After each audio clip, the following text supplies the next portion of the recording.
Buenos días, América Latina. Buenas tardes, Europa. Tenemos noticias tristes esta semana, pero también tenemos noticias de esperanza. Dios nos está ayudando poco a poco a salir de esto y bueno, es como agridulce la situación. Bienvenidos todos. Es un placer tenerlos con nosotros una vez más. Buenos días, Reverendo Feliz. Muchas gracias, reverendísimo obispo Gabriel Vidal. Qué alegría es volver a estar con ustedes un jueves más, pero un jueves de emociones mixtas, porque ayer hicimos una llamada, un compañero, a ver cómo se encontraba uno de nuestros compañeros del Comité Administrativo Mundial, solo para enterarnos que había pasado a la presencia del Señor. El pastor Terry Gann, pastor en Alabama, miembro del comité, compañero con quien compartimos muchas veces, se sentaba frente a mí en el comité administrativo y tengo ese recuerdo. Está ya en la presencia del Señor, 51 años de edad. Otro compañero, el supervisor de Malawi, también pasó a la presencia del Señor. Y el pastor Bruno en el Perú, el padre de nuestro amado compañero de este programa, David Bruno y Daniel Bruno, pastor en Barcelona, a quien no hace mucho le hicimos un video felicitándole por sus 50 años de matrimonio y hoy ya está en la presencia del Señor. Otros pastores muy conocidos, el pastor Miguel Lizama también en el Perú, una hermana en Argentina que supimos también. Son muchos los muertos, ya pasan los 500 dentro de la Iglesia de Dios de la Profecía. Tenemos varios obispos, supervisores nacionales, supervisores estatales en los Estados Unidos, infectados con sus familias enteras, nietos, hijos. Y es un momento oscuro, porque, como dicen los que estudian los fenómenos psicológicos, sociológicos, cuando uno está en medio de un problema, que ya está muy lejos del principio, pero que no ve el final, es un momento desesperante. Así que estamos viviendo momentos muy oscuros y necesitamos a Dios, necesitamos agarrarnos de Dios. Hoy tenemos un programa muy especial. Tenemos al obispo Rivera, José Rivera, supervisor residente en el estado de Arizona, una persona a quien respetamos mucho. Fue mi profesor en el Instituto Bíblico hace muchos años y un hombre de una trayectoria muy larga en nuestro movimiento.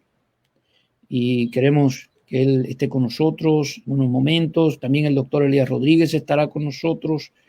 Vamos a tener una mesa redonda en el día de hoy. Vamos a tratar con unos temas importantes. Pero antes tenemos una novedad y tenemos un nuevo segmento, Gabriel. ¿Qué tú me dices de este nuevo segmento? Antes del segmento, no quiero pasar por alto algo importante. Mencionaste el fallecimiento de nuestro hermano Julio Bruno, ministro de nuestra iglesia y pastor de muchos años en Perú. Julio Bruno en los años 80 oyó que no habíamos llegado al Ecuador. La iglesia estaba en Perú, estaba en Colombia, estaba en Venezuela, estaba en el resto de América del Sur, menos en Ecuador. Julio Bruno se trasladó y estableció los primeros contactos y es considerado como el contacto principal o la persona que estableció la iglesia en el Ecuador, y por eso hace unos años le dimos unos honores tanto en el 25 aniversario del Ecuador como después con nuestro hermano Benjamín Aldana. Es una gran pérdida de nuestra iglesia como presbítero para América del Sur. La muerte de nuestro hermano Julio Bruno la lamentamos mucho y pedimos oración también por su esposa, la mamá de David y Daniel, que también está contaminada y está en una situación muy difícil. Así que por favor, oremos por la hermana Bruno y por esos pastores, esas familias que perdieron perdieron a sus seres queridos. Como dijo Benjamín, estamos en tiempos difíciles. Bien, hay un nuevo segmento que estamos introduciéndolo y estamos trabajando todavía en los gráficos, que cada uno de nosotros nos vamos a turnar para hablar de eso. Le va a tocar hoy al pastor Eduardo Cáceres. Le vamos a llamar Momento COVID. Vamos a tratar de ir transicionando el programa a otros temas de interés a nuestra iglesia, a nuestra población. Y esta es la manera en que vamos a tratar. No nos vamos a alejar del COVID, eso dio inicio al programa, pero queremos sí seguir dando la información sobre lo que está sucediendo. Y tenemos malas noticias, pero también tenemos buenas noticias. Hoy es el día de buenas y malas noticias, Benjamín. No hay felicidad completa el día de hoy. Así que, nada, nos preparamos para recibir al pastor Eduardo Cáceres con el momento COVID ahora.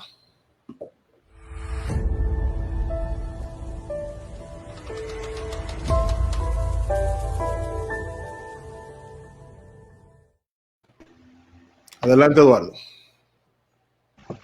Muy buenos días para todos. Un gusto enorme estar aquí para compartir información sobre el momento COVID de la jornada.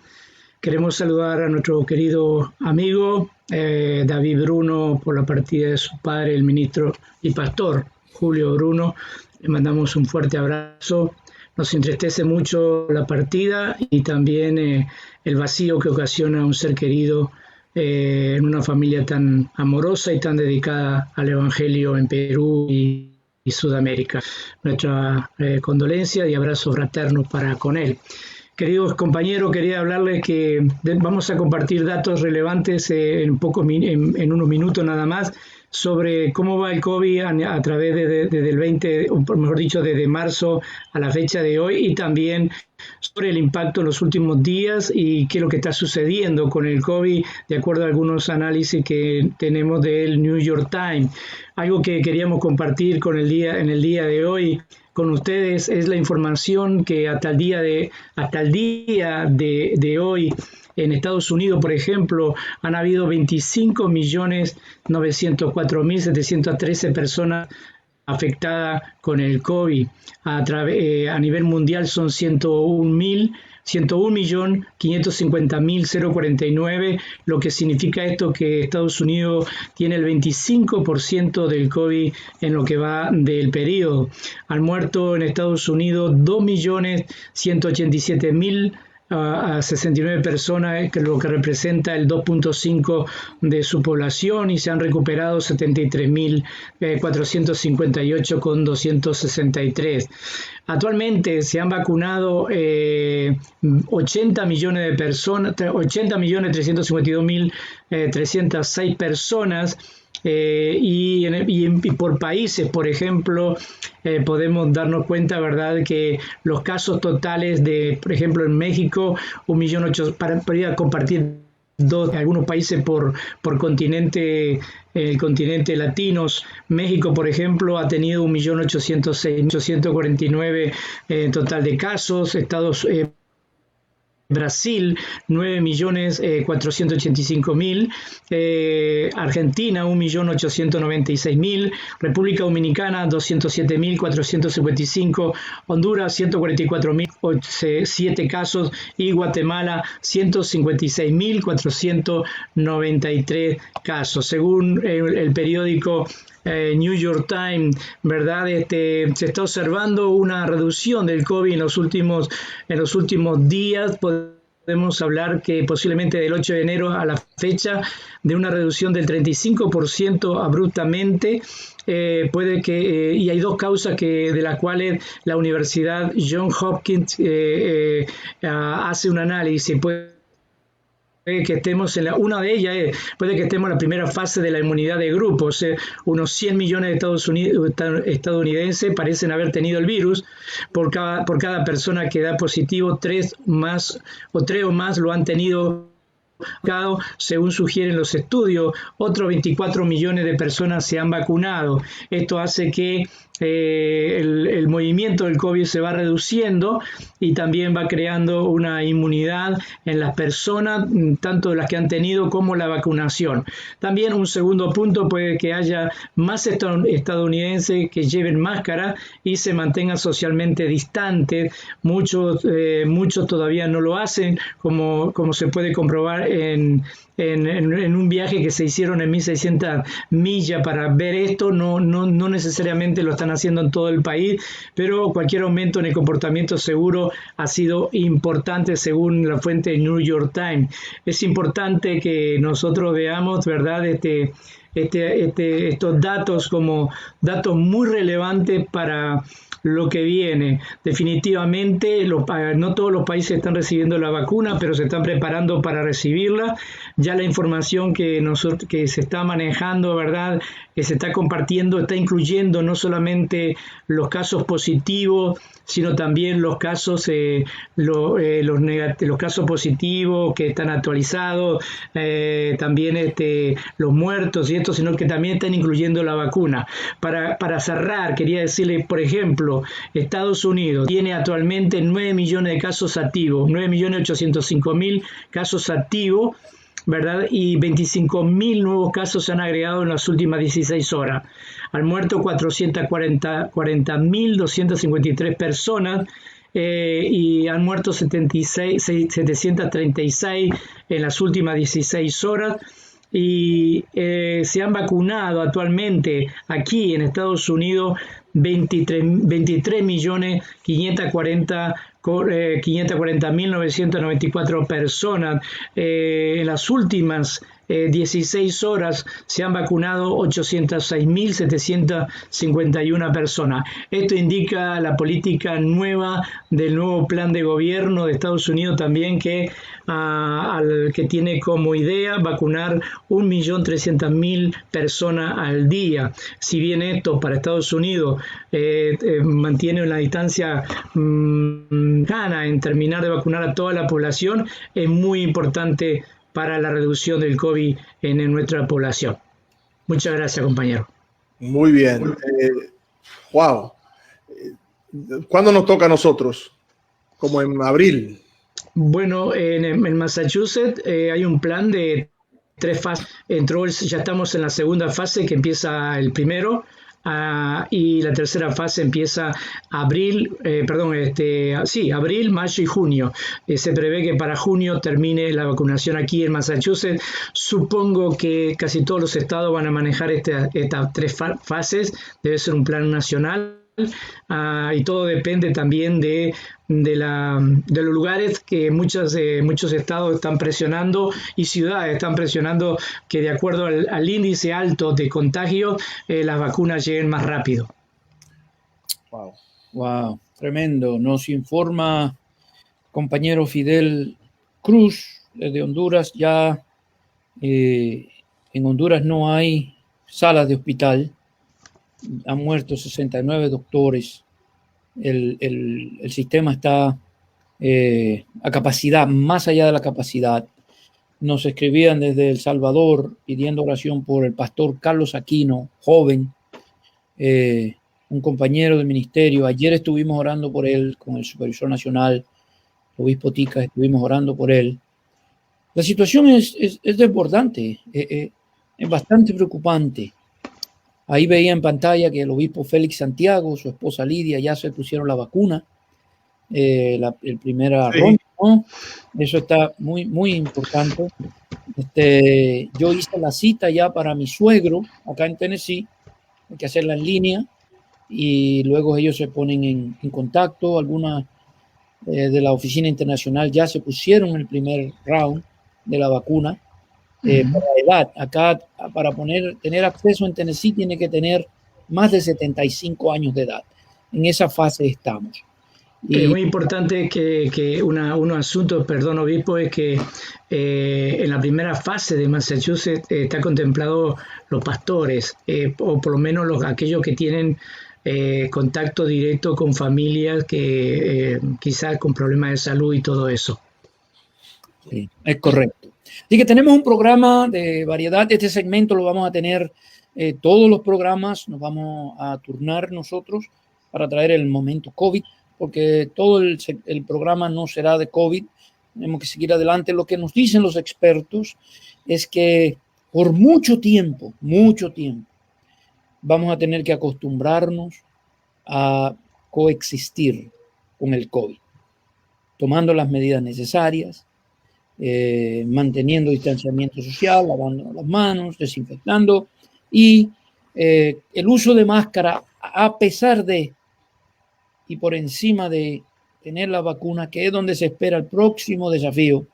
Gente que piensa que porque tiene la vacuna ya no será necesario tomar medidas. Lamentablemente sí, por mucho tiempo vamos a tener que continuar con las medidas. Tenemos con nosotros al obispo José Rivera, supervisor de varios estados en el área de Arizona, Nevada, Nuevo México.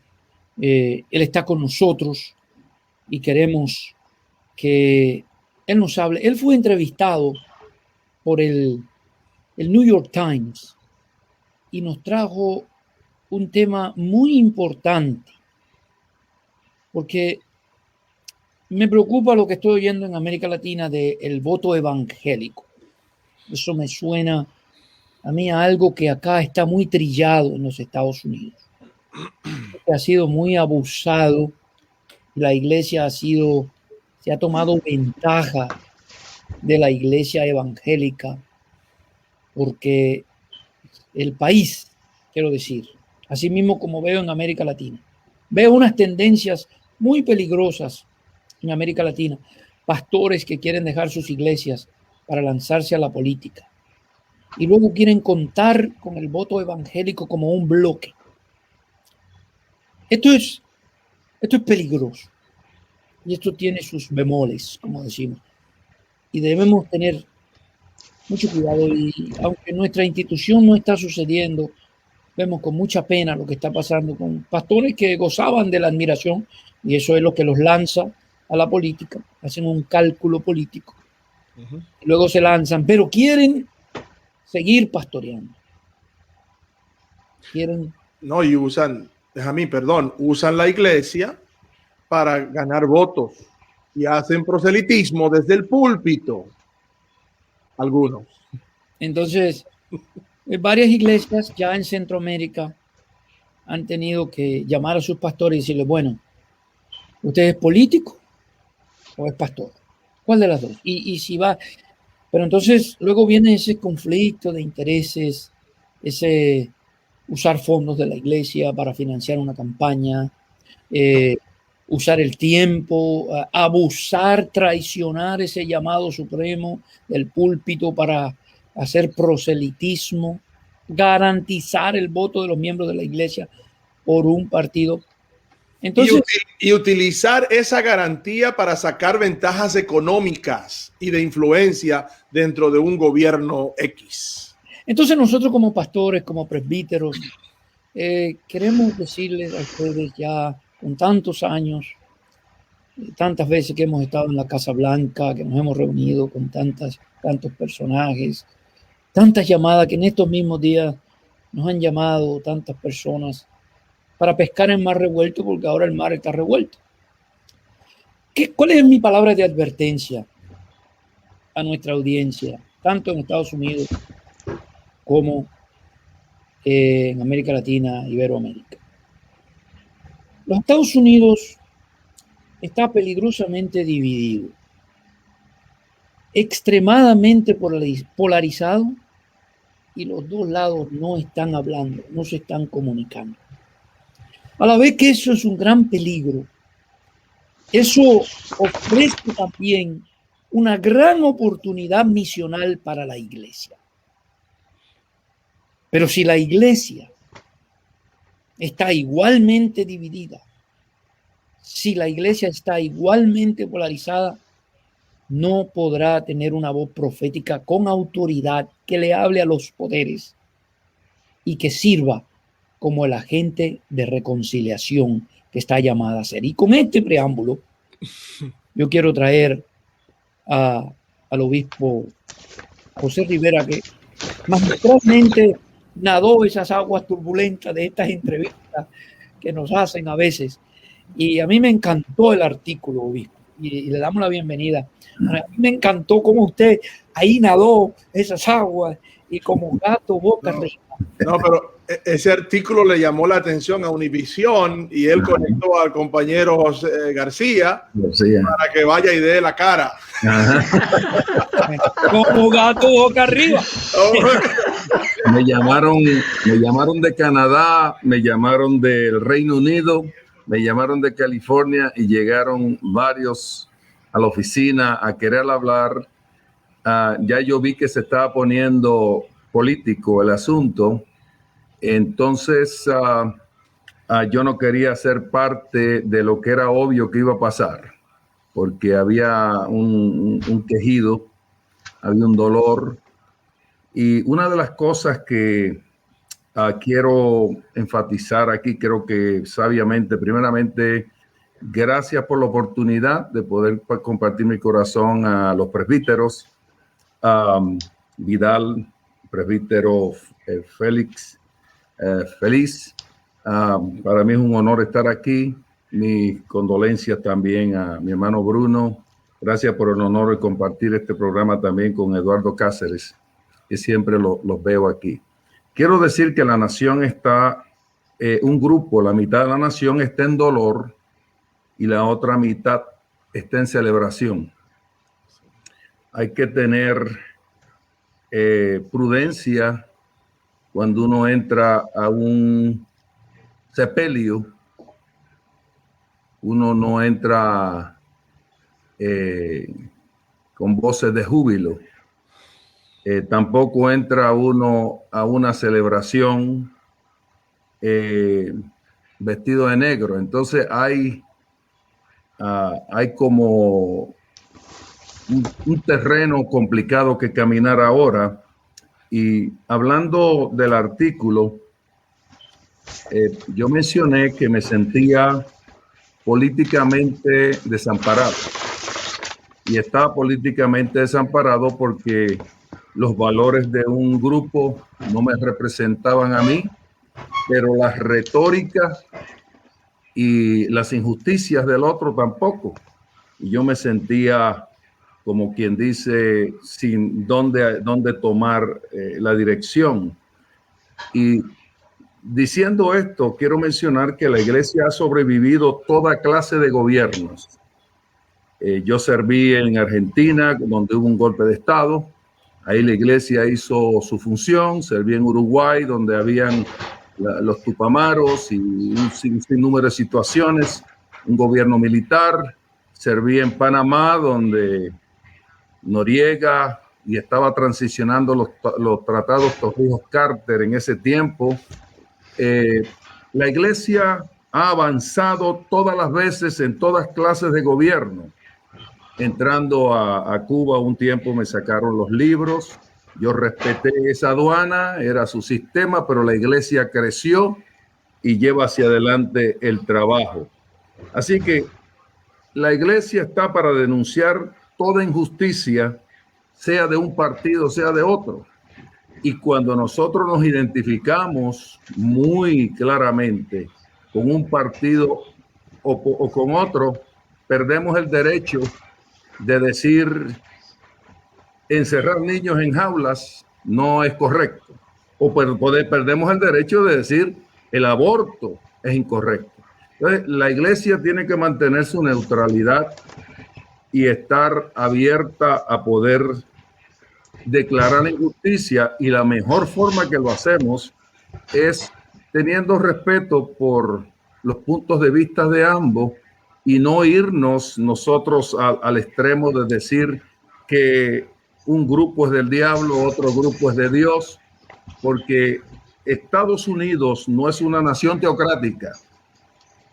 Nosotros somos una república, y en una república va a llegar un Kennedy, va a llegar un Clinton, va a llegar un Carter, va a llegar un Obama, y en cada gobierno que llega tiene que haber un respeto y un discernimiento en los líderes de no estar llamando a ningún candidato como el Mesías. Solamente hay un Mesías. La iglesia solamente tiene un Mesías. Amén. Wow, Así correcto. que hay mucha sabiduría, hay mucho balance en lo que está diciendo el obispo Rivera. Yo puedo hacer eco a eso. Yo he estado en la Casa Blanca, he estado con los senadores. La pasión mía, todos ustedes la saben, es la migración. Yo pienso que tener 11 millones de personas que nadie sabe quiénes son, que todo el mundo los explota, un gobierno y el otro los explota, que tiene una gran hipocresía ambos, porque no le ponen atención, que ambos partidos han tenido la oportunidad de hacer algo como hizo Ronald Reagan, que a mí me sorprendió Ronald Reagan con esa actitud, pero lo hizo en contra de su propio partido, porque aquí detrás de esto hay racismo, aquí hay de todo, pero, oiga bien, lo que quiero decir, lo que dice el obispo es, nosotros perdemos nuestra postura privilegiada de voz profética cuando nos parcializamos mucho, cuando vestimos los colores del partido. La iglesia no puede ser juez y parte, la iglesia no puede estar en celebración. Y quiero decirle a la audiencia, miren, el día 20 de enero, que fue transición acá, pero que en República Dominicana fue unos meses antes, Bolivia fue unos meses antes. En Chile fue unos años antes, en Uruguay fue, en Argentina. Mire, Dios no está entronado.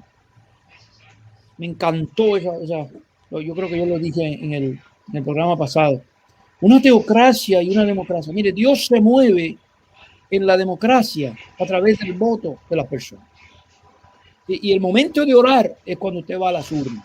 El momento de usted expresarse es a través del voto.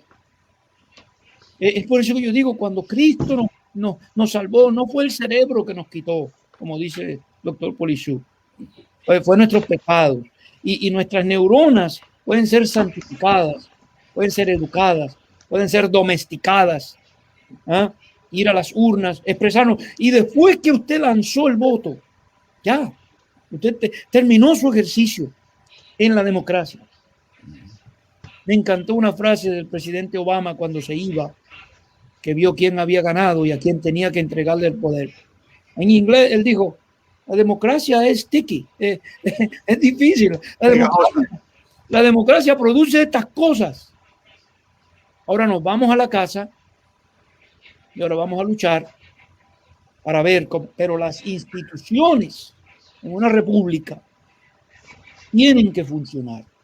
Y aquí yo quiero invitar a Elías Rodríguez para que el doctor Elías Rodríguez nos va a hacer otro análisis. ¿Por qué? Porque cuando yo escucho un pastor, compañero, decir que el diablo ahora está en una casa de gobierno y que Dios fue desentronado, me preocupa, obispo Rivera. Eso me preocupa porque entonces Dios, el Dios que puede ser... Todavía no es el milenio. Alguna gente, no, espérense, para mucha gente pensó que el milenio comenzó hace 4 años. Ándale, exacto. Se interrumpió. A mí me ha tocado la experiencia de tener que tratar con diversas colectividades cristianas, con el gobierno de Massachusetts, incluso con las oficinas de inmigración, y he tenido que estar ahí con rabinos, con pastores, con obispos cristianos, y católicos, y todo diferente pensamiento. Sin embargo, el bien de los 4 grupos que fuimos a una reunión, hemos ido a esas reuniones, siempre ha sido el clamor de Jesús por la humanidad. Sin embargo, habían agendas que presionan, olvidándose ese contexto de laicismo apartado, ¿verdad? De apartarse, de tener una partidización, pues la partidización nuestra tiene que ser siempre los valores de Jesús. Y como dijo el obispo, cuando uno cuando uno compromete eso, puede llegar a no poder decir el aborto está mal, o puede llegar a poder no decir, mire, tener niños en cárceles de jaulas, eso no está bien. Entonces uno compromete su posición y su ministerio, y compromete la fuerza del llamado de Dios frente a la sociedad, que debe ser íntegra en ese valor. Y creo que la experiencia que a mí me ha dado en la acción con el gobierno, con los senadores, cada vez que hemos tenido que ir a una oficina, es desprendernos de cualquier apeguismo a un concepto de partido con el que nos toca hablar, para poder lograr el objetivo de Jesús, ¿verdad? Y creo que ahí es como la conciencia, como tratar de rever en la conciencia del político, del gobernante, ¿verdad? Sacar lo mejor que Dios ha puesto para que podamos bendecir a los más frágiles, por ejemplo. Yo quisiera que hagamos esa aclaración, porque nos están informando que en Perú están en política porque han pasado como por 5 presidentes en los últimos 12 meses. Pero van a entrar en unas elecciones en la política y varios pastores están envueltos en la política. Yo tengo problemas grandes, especialmente en América Latina, cuando los pastores se vuelven en la política, porque no me explico para qué lo hacen. Uno no se puede utilizar el púlpito, y si yo descubro como presbítero general que un pastor está usando el púlpito para hacer política, el supervisor de esa nación va a recibir presión mía, porque no debería hacerlo. Eso aliena al otro grupo que no cree en lo que el pastor está diciendo, y te puede dividir la iglesia. Yo no creo que los pastores deben estar envueltos en política. Como dijo Benjamín al principio, tú o eres pastor o eres político. Ahora, si eres político está bien, necesitamos políticos cristianos, pero en América Latina no nos ha funcionado, porque la mayoría de los políticos cristianos, después que están en la política, se convierten en ladrones, engañadores y corruptos. La mayoría, no todos. Entonces, si vamos a hacer política, vamos a dedicarnos a la política como cristianos, no hay problema con eso, pero no puedes estar en una iglesia, pastoreando una iglesia y metiéndote en la política. ¿Con qué tiempo vas a ayudar a los miembros de la iglesia? ¿Con qué tiempo va a hacer el trabajo pastoral? Si el que se mete en la política se mete 24 horas del día a la política para ganar lo que sea. Así que mi posición, y es la posición de nuestra iglesia, que los pastores no se metan en política, y si se van a meter en política, repito lo que dijo Benjamín, que dejen el pastorado y se dediquen y hagan buena política y demuestren por primera vez, porque no lo han logrado hacer la mayoría, que usted puede ser un político con una posición del gobierno y no aceptar la corrupción, lo cual es muy difícil en América Latina. Yo le pido a los pastores, no solamente en Perú, sino en toda América Latina, que por favor dejen la política aparte, o sean pastores o sean políticos, pero que los púlpitos de la Iglesia de Dios de la Profecía no se usen para proselitar más que a Cristo. El púlpito de la iglesia es de Cristo y se usa para la salvación y la edificación de las almas y nada más. Solo quería... Obispo Rivera. Sí, solamente quiero decirle, alguien está haciendo una pregunta que ha visto pastores en Estados Unidos envolviéndose en la política, y quiero decirle que han quedado bien feos, han quedado bien quemados, inclusive aquellos que fueron hasta profetizaron que un candidato iba a ser el ganador, y yo no sé si hasta debido a esas profecías hubo hasta más insistencia de seguir haciendo daño con la no aceptar el resultado que los jueces de la Corte Suprema y diferentes agencias habían declarado como que no había ninguna cosa mal en el resultado final. Así que los pastores que han quedado en vergüenza y que se han parcializado, ahora tienen que pedir disculpas. Muchos de ellos han salido en las redes pidiendo disculpas y aprendieron una lección bien dolorosa, que el pastor no debe envolverse en política porque eventualmente usan la iglesia como les da la gana y como un pamper ya cargado la tiran para un lado y quedamos mal. Sí. Nuestra posición es una posición para servir a los dos grupos, los que están en dolor, los que están celebrando. Tenemos que hablarle a los dos, tenemos que decirle que toda alma sujétese a las autoridades que han sido establecidas, y si eso está establecido, como llegamos a muchos países donde hay autocracias o donde hay comunismo, nosotros nos sujetamos como ministro a ese tipo de gobierno. Así también en Estados Unidos tenemos que respetar la decisión final y trabajar. Y vuelvo y reitero que el ministro que quiera pasar vergüenza, métase a hacer lo que algunos están haciendo y la van a pasar mal.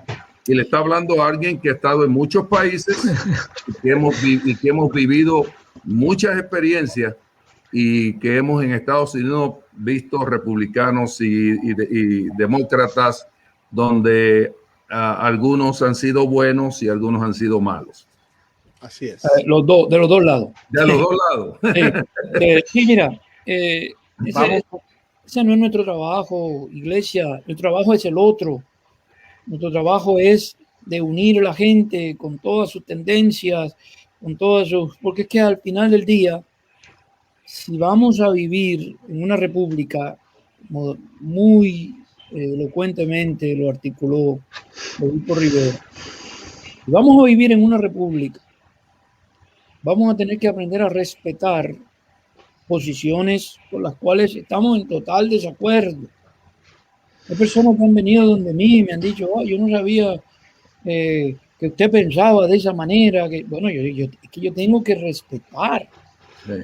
Tengo que respetar a una persona, porque todas las personas fueron creadas a la imagen de Dios. Y toda persona, por más que esté en desacuerdo conmigo, sea esa persona, sea pro aborto, aborto legalizado, o sea de una orientación sexual con la cual yo estoy totalmente en desacuerdo, yo tengo que sentarme en la mesa y hablar con esa persona y nunca darme por vencido de que el evangelio de Cristo lo puede alcanzar. Si yo me polarizo, como se ha hecho últimamente, yo jamás podré servir de testimonio, jamás podré alumbrar esas tinieblas, porque yo decidí neutralizarme. Yo quiero darle la bienvenida al doctor Elías Rodríguez, que nos tiene algunos puntos de vista muy interesantes con relación a este mismo tema y que nos advierte de estos peligros, cómo ministrar en un país que está peligrosamente dividido, extremadamente polarizado, cuyos extremos no están hablando. Una oportunidad misional para la iglesia. Bienvenido, Elías. Muchas gracias, obispos, y a todos los hermanos que nos escuchan. Escuchando la conversación de ustedes y esos puntos de vista que se traen, yo creo que la iglesia tiene que llegar a esta encrucijada donde nosotros tenemos que tomar una decisión. Si vamos a vivir nosotros por los valores del reino de Dios, por el sermón del monte, o vamos a vivir por los valores de esta tierra. Y cuando hablamos de la polarización que hay aquí en la iglesia, porque tristemente aquí la polarización no está entre demócratas y republicanos. Aquí está entre nosotros los evangélicos, que unos están inclinados a un lado, otros estamos inclinados al otro lado, y entonces estamos en contra. Para mí entonces es doloroso cuando nosotros vimos el día de la Epifanía, o el día de Reyes, le llamamos nosotros en español, cuando nosotros vemos esta explosión donde hay un intento de golpe de Estado en este país, que por ejemplo el obispo Rivera habla de Argentina, de Uruguay, de Panamá. A mí me tocó vivir un golpe de Estado en Perú, cuando viví con mis padres en Perú, cuando Bermúdez le dio el golpe de Estado a Velázquez, que había dado otro golpe de Estado también. Entonces nos tocó vivir esa pesadilla de lo que es un golpe de Estado. Pero aquí estamos hablando, hermanos, de que este grupo de personas que se presentan el día 6 aquí en la capital son personas cristianas. El día 5, esto fue precedido por lo que se llamaba la marcha de Jericó. Muchos cristianos reunidos, predicando, incitando con mensajes que nada tienen que ver con el sermón del monte. con el mensaje de Jesucristo, con la gran comisión, mensaje político, donde estos profetas, voceros de un partido en particular, empujando a un candidato en particular. Señor, estamos hablando en el día 6 de enero, cuando ya aquí las cortes han determinado que el presidente que está ahora ha sido el presidente elegido legítimamente. Y todas las demandas que se levantaron para desautorizar a este hombre, todas fueron retiradas. Ni una sola pudo prosperar. Entonces, esta persona, el día que se va ya a ratificar, que es algo simbólico, como ellos dicen, vienen entonces a intentar un golpe de Estado. Lo grande del caso es que esta gente están orando. Esta gente están orándole al Señor, porque para ellos eso es una guerra santa, de la luz en contra de las tinieblas. Esta gente llevan la cruz, se arrodillan delante de la cruz a orar.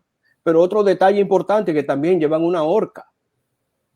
Llevan una horca para ahorcar nada más y nada menos que al vicepresidente de esta nación pasado. Y son hermanos, son cristianos. Miren, hermanos, el peligro grande que nosotros corremos cuando nos polarizamos, cuando nos vamos solamente a un lado de la balanza, cuando nos fanatizamos. Y cuando yo veía esa turba, yo solamente pensaba, hermano, porque mucha gente hoy en día, hoy, tiene remordimiento. ¿Sabe por qué? Porque ese día actuaron porque ellos lo guiaron. Señora, la multitud no piensa. Hay 2 o 3 que piensan por esa gran cantidad de personas y ellos solamente siguen. Y yo pensaba, cuando a nuestro Señor Jesucristo lo acusaron, 2 o 3 lo acusaron, lo declararon que era digno de muerte. ¿Y qué hizo la multitud? La multitud comenzó a vociferar. Y crucifíquenlo, crucifíquenlo. Y lo crucificaron. El día 6 estaba la cruz allí también. Instrumento de muerte. Estaba una horca también. Entonces, esa multitud que hoy es el día de entonces, ¿y qué yo hice? Arruiné mi vida, arruiné mi carrera. Muchos hoy están enfrentándose a 20 años de cárcel. Y desgraciadamente, muchos profetas, falsos profetas, tienen gran culpa en eso, porque ellos fueron de los que han seguido insistiendo, sí, de los que ahí hubo fraude. Entonces, la iglesia tiene que aprender a discernir, señores. Sí. Nosotros tenemos la palabra profética más permanente, la cual nosotros hacemos bien en hacerle caso. El pueblo de Dios, desgraciadamente, hoy se inclina más a escuchar al profeta Mengano, Sutano, Perencejo, sin conocer sus testimonios. Estas personas, hermanos, que lo que se están beneficiando económicamente. Yo me enteré de uno de esos pastores que cuando el gobierno comenzó a dar la primera ayuda a los pobres, a los necesitados, ese solo pastor consiguió de 2 a 5 millones de dólares.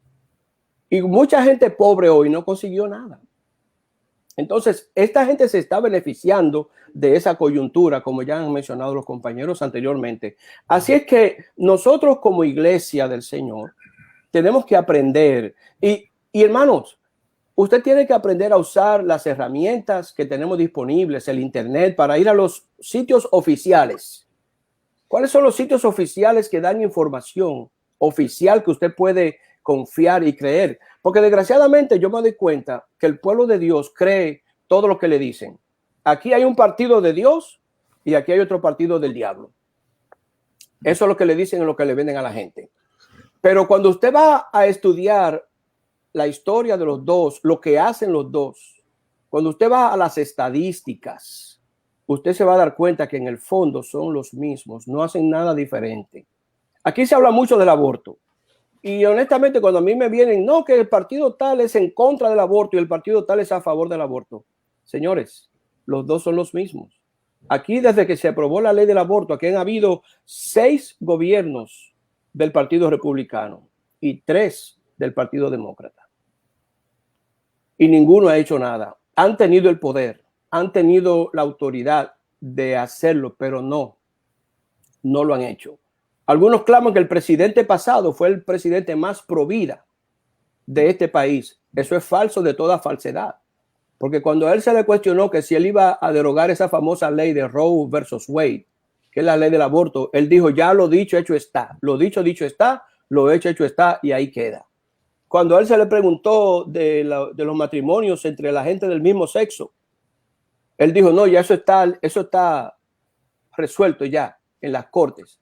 Entonces, no me vengan a mí ahora a decir que son los otros, los diablos, los que están en favor de eso. No, para mí son todos iguales. Entonces, es triste para mí, dame un segundito, obispo, es triste para mí la manipulación de los hijos de Dios. Algunos que dicen, yo no puedo votar por esa plataforma, yo voto por la otra plataforma. En el 2016, algunas personas votaron por el presidente pasado porque decía que era el menor de dos males. No estaban, su conciencia no les permitía votar abiertamente por él porque conocían su conducta que representa todos los valores anticristianos.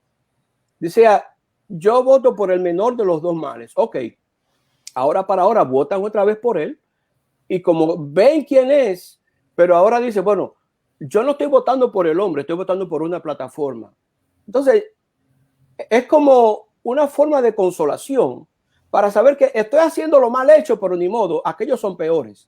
Señores, son iguales. Busque las datas, váyase a la CDC. En la CDC hay información de los abortos. En la página del censo hay información valiosa. Y lo que me gusta de esas páginas, que no son ni de un partido, ni de otro partido. Entonces, quizá usted dirá, pero esas son cosas de Estados Unidos. Señores, en Latinoamérica hay gente que son más republicanos que muchos americanos acá y que defienden más al presidente pasado que mucha gente acá. Entonces, están defendiendo, no viven en este país y pretenden que saben más de lo que vivimos aquí y defienden. Y también lo que me da mucha tristeza de que hay muchos pastores que ahora están propagando mentiras desde el púlpito. Se han hecho ecos de teoría de conspiración. Se han hecho eco de esas falsedades, esas mentiras, desde su púlpito, desde sus lugares, sus plataformas. Pastor, usted ha hecho un compromiso de que usted va a predicar la verdad. Usted es un representante de Jesucristo. Entonces no podemos estar con la verdad y la mentira a la misma vez. Obispo Feliz. Sí, ahí tú tocaste un punto neurálgico ahí para mí, porque hablaba de un pastor que había hecho millones. La política, mis amados hermanos, yo fui un estudiante de ciencias políticas en mi país. Tengo varios amigos que son políticos en la República Dominicana. La política tiene sus cositas. Hay mucho dinero que intercambia de manos por detrás. Y una de las cosas que yo he hecho con mi persona y con mi ministerio es que yo tengo un código de ética personal que no me permite ensuciarme ni con uno ni con otro. Porque yo soy un portador de la verdad. Uh-huh. Entonces, hablábamos Elías y yo hoy de un profetista medio raro que no era muy famoso en el Antiguo Testamento. El favorito mío, porque el rey decía, mire, a ese no me lo traigan, porque ya yo sé lo que él se me va a decir. Tráigame cualquier otro. Y cada vez que traían a Micaías, al rey le iba mal, porque le decía la verdad, lo que Dios ha dicho.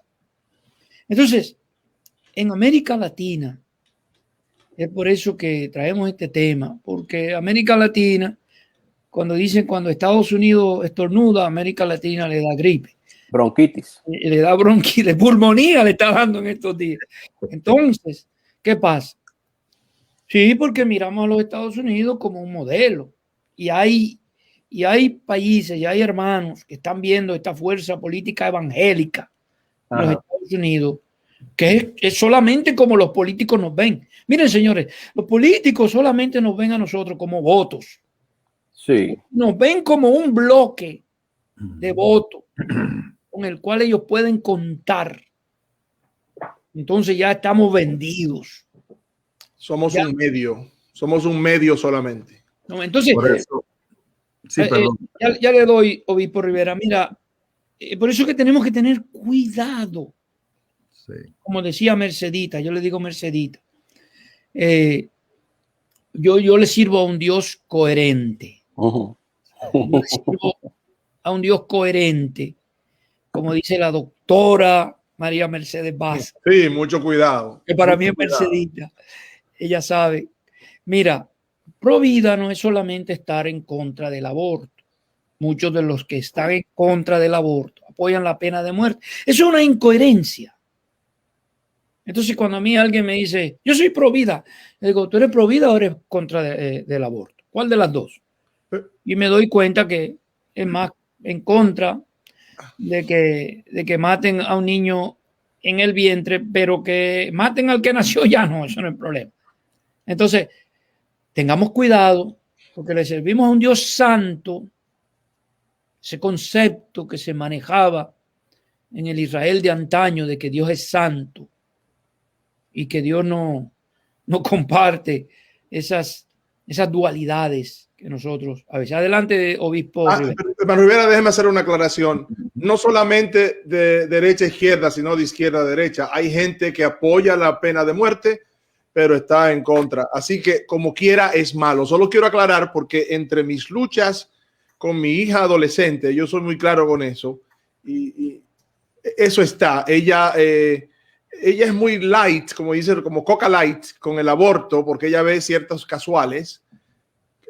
¿Cómo se dice? No son casuales, es ciertas excepciones, pero cuando se trata de la muerte, de la pena de muerte, ella es totalmente en contra. Yo dije, tú tienes que estar en contra de la pena de muerte de los viejos y de los jóvenes, del adulto y del niño, de todo. Tienes que ser constante con tu conclusión de provida y no solamente por un solo lado. Así que se da el otro caso, Benjamín, de gente que no cree en la pena de muerte, pero sí cree en el aborto, no tiene problema con el aborto. Y eso también es malo. Adelante, obispo Rivera. Hay que mirar lo que cada candidato apoya y cuáles son las consecuencias de ambas representaciones. Y al final hay una que va a pesar más que la otra.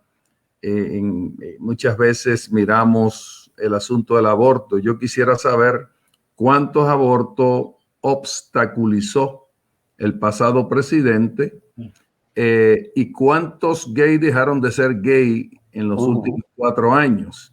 O sea, eso es un número que no existe. Ahí todo quedó igual.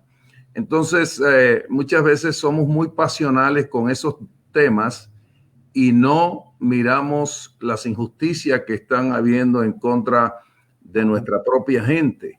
Y yo creo que el dolor más grande es ver a hispanos prácticamente crucificando a hispanos con algunas de sus decisiones, porque si somos un bloque que podemos hacer la diferencia en cambiar el candidato que puede traer un alivio a 11 millones o más de indocumentados, y sabemos que no van a haber muchos cambios, entonces le toca a la persona tomar decisiones que muchas veces no son las mejores, pero entre un mal y otro mal, a ver cuál es el menos mal, porque no hubo diferencia. Entonces cada cual va a tener que votar su conciencia, y al votar su conciencia saber que si no toma una posición abierta, puede ser influyente para levantar la voz cuando hay injusticia.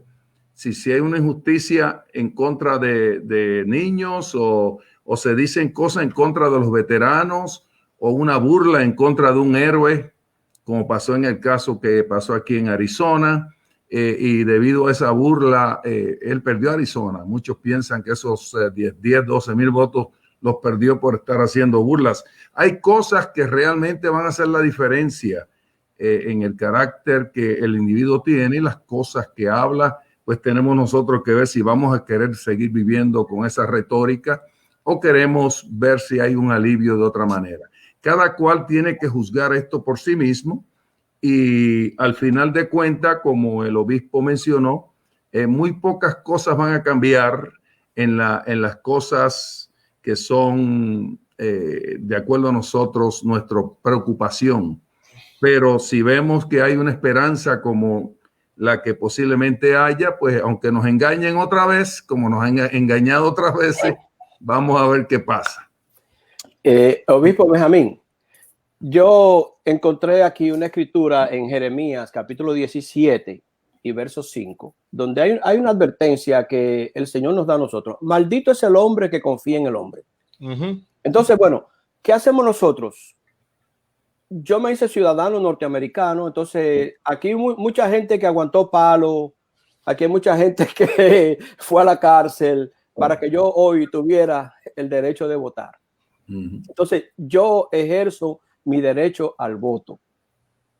Es un privilegio que aquí le llaman, y hasta me mandan ahí, me llevan ahí cuántas veces yo he votado, si no he votado en alguna, porque aquí eso se toma con seriedad. Entonces, mi posición es que yo busco el balance y vuelvo y digo, yo no creo en ninguno. En la elección pasada había un republicano muy serio, ese hombre, que si ese hombre hubiera sido, yo hubiera votado por ese hombre. Mi respeto para ese hombre, porque se retiró de la carrera cuando vio lo bajo que había descendido la campaña. Él dijo, yo no voy a ser candidato si yo voy a tener que denigrar a la gente, si insultar a la gente. Y es una tristeza cuando usted ve a los candidatos allí hasta cuestionándose el tamaño de su miembro viril en una campaña. Entonces, ¿hasta dónde hemos descendido? No te asustes, Vidal, porque fue verdad. No me asusto. Entonces, es la bajeza a donde hemos llegado. Y para mí, cuando un candidato dice, yo me retiro de esta bajeza, para mí ese tiene mi respeto. Qué lástima que él no siguió y qué lástima que quizás no se postule, porque para mí es un hombre de valor, es un hombre que tiene principios, que no los sacrificó en ese altar, y eso vale mucho. Entonces, ¿cuáles son esos principios que nosotros como cristianos vamos a seguir en los líderes? No hay ninguno perfecto. Maldito el hombre que confía en el hombre, bendito el hombre que confía en Jehová, pero Dios los tiene allí. Me duele también cuando la iglesia se inclina que porque de un partido es el hombre de Dios y porque de otro partido es el hombre del diablo. Eduardo. Dijo Jesús cuando le preguntaron, ¿restaurarás el reino a Israel en este tiempo? Porque parece que los discípulos querían política. Claro. Nos van a restaurar nuestro reino otra vez en este tiempo. Dice, no toca a vosotros saber las cosas que el Padre ha guardado solo a su propia potestad. Prácticamente les dijo, yo no vine a hacer política. Mi reino no es de este mundo. Tendréis poder cuando venga sobre vosotros el Espíritu Santo y me seréis testigos en Samaria, en Jerusalén y hasta en lo último de la tierra. Esa es la misión de la iglesia. Y la iglesia, si Jesús hubiese querido establecer un partido político, lo hubiera hecho. Él tenía el poder. Y curiosamente, la razón que se cayó Jesús cuando Pilato lo interrogaba es que Jesús nunca ha perdido un caso. Si él abre la boca, le gana el caso a Pilato. Así que se quedó callado y fue crucificado. Y nosotros en muchas de estas cosas como líderes vamos a tener que tener la sabiduría de saber cuándo callar algunas cosas, cuándo hablar algunas cosas, pero sobre todo tenemos que entender que esta plática debe dejar claro que la iglesia no puede callar injusticias. Exacto. No importa el partido que esté en el poder. La Biblia dice que somos la luz del mundo y dice que somos la sal de la tierra. Y si somos luz y si somos sal, tenemos nosotros que guardar esa influencia y decirlo en cualquier momento. Déjame a mí que yo he hablado poco. No se peleen. Esto es necesario que conste. Ajá. Jesucristo no encajó con nadie. Con nadie. Ni con los políticos, ajá, ni con los religiosos, ajá, con nadie. Y en el momento que tú comienzas a encajar con los políticos demasiado, tienes que examinarte porque es que el evangelio es muy puro. No nosotros, el evangelio es muy puro para encajar en gobiernos corruptos o en gobiernos que se presentan como ovejitas blancas y sin manchas y cuando llegan al poder son diablos, porque no hay otra manera de hacerlo. Y traicionan a todo el mundo, no solamente a los cristianos, sino a toda la sociedad. Ahora sí, Benjamín, y después Eduardo, y después Benjamín. Eduardo. Prende el micrófono. Quizás si prende el micrófono, Eduardo, lo vamos a escuchar con mucha alegría. En realidad, gracias. No sé si lo pago por ruidos extraños, ¿verdad? En realidad Jesús encajó con los necesitados, ¿verdad? Exacto. Para eso fue que Él vino. Pero una de las cosas que cuando uno habla de iglesia y política, aquí en Estados Unidos, cuando se mira desde afuera de Estados Unidos, hay que comprender que la iglesia tiene una voz muy activa en las decisiones no de la política, pero sí de las necesidades de esta nación. Por ejemplo, ya está el aborto aprobado, tantos años, todo lo más, pero la iglesia puede originar recursos y buscar recursos para originar menos abortos a través de la consejería, a través de la influencia de muchas cosas. Hablamos de aborto, pero no hablamos, por ejemplo, de los recursos que han sido cortados, miles y miles de millones de dólares para combatir el hambre en el mundo y aún en Estados Unidos, y la desnutrición infantil, ¿verdad? Durante el tiempo en donde hablamos de Provida. Sin embargo, retiramos miles y miles de millones de dólares en esa política devastadora que hace posible que hoy día, en lugar del hambre haber disminuido, haya aumentado, y con el COVID mucho más todavía, mucho más cuando esos recursos se cortaron antes todavía. Entonces es muy importante que como iglesia nosotros tengamos en cuenta que no estamos apagados políticamente en el ejercicio de la misión cristiana. Lo que sí estamos apagados políticamente en el ejercicio de la pasión vinculacional al sistema político, ¿verdad? Nosotros no podemos comprometer nuestra voz. Creo que el obispo Rivera, cuando él dice no estoy representado, no me siento representado, creo que esa debería ser la condición de la iglesia siempre, aunque no imitamos nuestro concepto, no me siento representado, saber que tenemos mucho por hacer en nuestras ciudades, en nuestros lugares donde estemos, y podamos ser esa luz y esa sal de la tierra sin perder la esencia de haber sido naturales, evangélicos para el momento que nos necesita la gente, ¿verdad? Y creo que es muy importante eso. Así que bueno, esperemos que el nuevo tiempo que viene en esta nación, por ejemplo, quiero compartir un testimonio. Yo compartí un pensamiento que a mí me impacta mucho siempre cuando se habla de este tema, del presidente Biden en el discurso. Solamente porque me impactó. Él dijo, tenemos que de enseñar el ejemplo del poder y tener más ejemplo, ¿verdad? Para mí que ese es el verdadero mensaje. No tiene nada que ver con política, no tiene nada que ver con que yo estoy adherido al presidente actual. Simplemente me encanta esa frase, porque no hay nada mejor que ser ejemplo. No hay ningún otro poder más grande que ser ejemplo. Sin embargo, por esa frase me insultaron, me trataron a pro aborto, me agredieron, me dijeron que soy un pastor asesino, ¿verdad?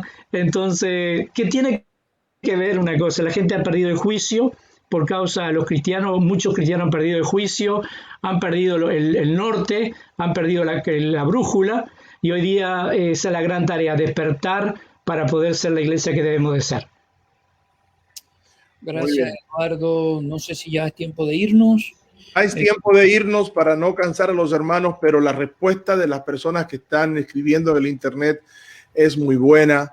Y Mercedes Díaz, me gustaría que escribas en español, porque tienes buenos comentarios. Dice que es tiempo de hablar del hambre y de la injusticia racial, y van a haber temas sobre eso, por supuesto, en el futuro. Vamos a tratar diferentes temas que afectan a la humanidad desde el punto de vista cristiano, desde el punto de vista bíblico. Gracias al obispo y doctor 2 veces para ser 3 veces, Elías Rodríguez.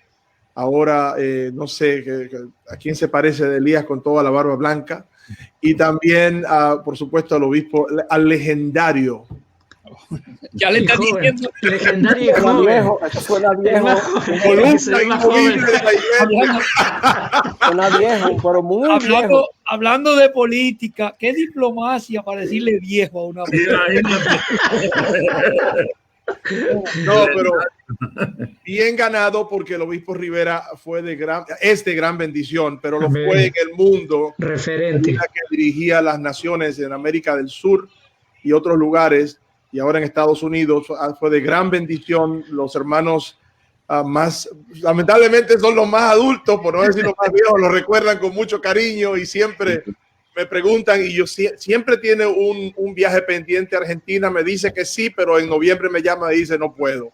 No. Por el COVID. No, por el COVID no. Ahora el COVID tiene la No culpa. es lo mismo. No es lo mismo comer un asado en Arizona o en Texas que en Argentina o en Uruguay.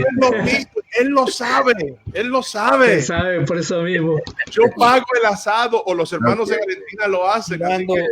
Mirando un partido de Boca contra River. Imagínate. Allí. Sí, no, lo tenemos pendiente. Vamos a entrarle con el favor de Dios. Bueno, familia, Benjamín, hemos llegado al final de este programa. Miren, estos son temas complejos. Estos no son temas fáciles. Pero la iglesia no los puede eludir para siempre. La iglesia tiene que enfrentarlo. Nosotros como pastores, en un tiempo de desorientación, cuando llegó el COVID, quisimos crear este espacio para hablar de estos temas. Miren, aprendí una vez de grandes periodistas que los mejores periodistas del mundo son aquellos que hacen las preguntas que usted haría en casa. Y por eso traemos estos temas. No son temas fáciles. Son temas complejos que tienen aristas muy difíciles y muy variadas. Usted tiene derecho a su opinión. Usted tiene derecho a votar de la manera que su conciencia le dicte o le permita. Pero como iglesia, no tenemos mucha latitud. La iglesia ha sido llamada a ser la luz del mundo. ¡Wow! Cuando Jesús estuvo aquí, Él era la luz. Cuando se va, nos dice que nosotros somos la luz. La iglesia tiene un compromiso con la verdad. Con mucha tristeza hablaba con un compañero esta semana que me hacía la observación que por primera vez la iglesia estaba siendo asociada con la mentira. Es algo con lo cual yo no puedo vivir. Tenemos un compromiso con la verdad y como nos planteaba el obispo Rivera, la iglesia tiene que denunciar todos los males, no solo aquellos que no nos gusten, porque a veces nos gustan algunos males, a veces nos convienen y a veces van acorde con nuestra construcción mental que se acomoda al partido de nuestra preferencia. Como iglesia no podemos. Tenemos un compromiso con el mensaje del Evangelio. El mensaje del Evangelio es las nuevas buenas nuevas, noticias buenas del reino. Aquel reino que Cristo vino a constituir, cuya constitución fue el Sermón del Monte. Dios te bendiga.